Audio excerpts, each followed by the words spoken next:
উপস্থিত আছে আন এগৰাকী সন্তানগৰাকী উপস্থিত আছে আমাৰ মাজত উপস্থিত আছে নৱোদয় ছাত্ৰ সন্থাৰ কেন্দ্ৰীয় তেখেতকো আগবঢ়াই আনিবলৈ মই তেখেতসকলক অনুৰোধ জনাইছোঁ লগতে তেখেতক সম্মাননা জ্ঞাপন কৰিবলৈ মই অনুৰোধ জনালোঁ। গোলাঘাট জিলা সমিতিৰ সৰুপথাৰ যিখন সমজিলা আছে তাত এখন আমাৰ সাংগঠনিক সভা আছিলে আৰু বহু সংখ্যক আমাৰ টাইহং ছাত্ৰ কৰ্মী ইয়াত উপস্থিত হৈছে আৰু সকলোৰে লগত মত বিনিময় কৰিছোঁ আৰু সভাখন ইমানতে আমি সমাপ্ত কৰিছোঁ। আমি এটা কথা স্পষ্টভাৱে জনাই দিব বিচাৰিছোঁ সদৌ টাইহং মজিয়াৰ পৰা যে চৰকাৰে যিটো পদক্ষেপ হাতত লৈছে যে অবৈধ নাগৰিকক উচ্ছেদৰ যিটো ব্যৱস্থা তেখেতলোকে কৰিছে আৰু বনাঞ্চলক জনাঞ্চললৈ পৰিৱৰ্তন কৰা প্ৰক্ৰিয়া য'ত ৰোধ কৰিছে য'ত হাজাৰ হাজাৰ বিঘা লাখ লাখ বিঘা মাটি উচ্ছেদ কৰিছে তাক আমি পূৰ্ণ সমৰ্থন জনাইছোঁ আৰু সেইটো সদৌ টাইহং মজিয়াৰ পৰা আমি ছাপোৰ্ট জনাইছোঁ আৰু অনাগত সময়তো এই কাৰ্য কৰি থাকিব পৰা আমি চৰকাৰৰ ওচৰত প্ৰস্তাৱবোৰ ৰাখিছোঁ।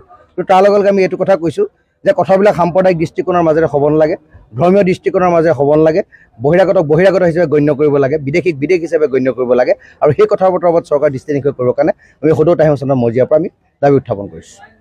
যিহেতুকে বৰ্তমান উচ্ছেদ চলিছে, ৰাজ্য চৰকাৰে এটা উচ্ছেদৰ প্ৰক্ৰিয়া হাতত লৈছে, এই উচ্ছেদৰ ক্ষেত্ৰত আমাৰ অসমৰ বহুতো অঞ্চল অন্য ৰাজ্যৰ লগত সীমামূৰি আছে, বিবাদমান হৈ আছে। এই বিবাদমান অঞ্চলবিলাকত কিন্তু উচ্ছেদ হৈ যোৱাৰ পিছত কাষৰীয়া মানুহ যিসকল নগা আছে তেখেতসকলে কিন্তু অসমৰ মাটি তেখেতসকলক দাবী জনাইছে। এই ক্ষেত্ৰত টাইহং ছাত্ৰ সন্থাৰ প্ৰতিক্ৰিয়া কি হ'ব? নাই, অসমৰ মাটি 1 ইঞ্চিও আমি বহিৰাগত বা বহিৰাজ্যক আমি দিব নিবিচাৰোঁ, সেইটো আমাৰ স্পষ্ট কথা। আৰু সেইকাৰণে আমি চৰকাৰক কৈছোঁ যে অসমীয়া থলগিৰি খিলঞ্জীয়া ৰাইজৰ অধিকাৰ প্ৰদানৰ কাৰণে এখন লেণ্ড আইন আপোনালোকে আনক, ভূমি অধিকাৰ আইন আপোনালোকে প্ৰণয়ন কৰক, যাৰ জৰিয়তে থলগিৰি খিলঞ্জীয়া ৰাইজে অনাদি অনন্ত কালৰ কাৰণে অসমত ভূমি অধিকাৰ ভোগ কৰিব পাৰিব। আৰু যিসকল মানুহে এইখিনি নিজৰ মানুহ বুলি তেখেতলোকে দাবী দাবাবিলাক উপস্থাপন কৰিছে, মই ভাবিছোঁ চৰকাৰৰ পৃষ্ঠপোষকতাত সীমামূৰীয়া যিখন ৰাজ্যৰ লগত কথা বতৰা পালি বিষয়বিলাক নিষ্পত্তি কৰিব বুলি আমি আশাবাদী। মতাদৰ্শ পাৰ্থক্য আছে, আদৰ্শগত কিছুমান পাৰ্থক্য আছে, যদিও কিছুমান আদৰ্শগত পাৰ্থক্য আছে যদিও মতানৈক্য আছে।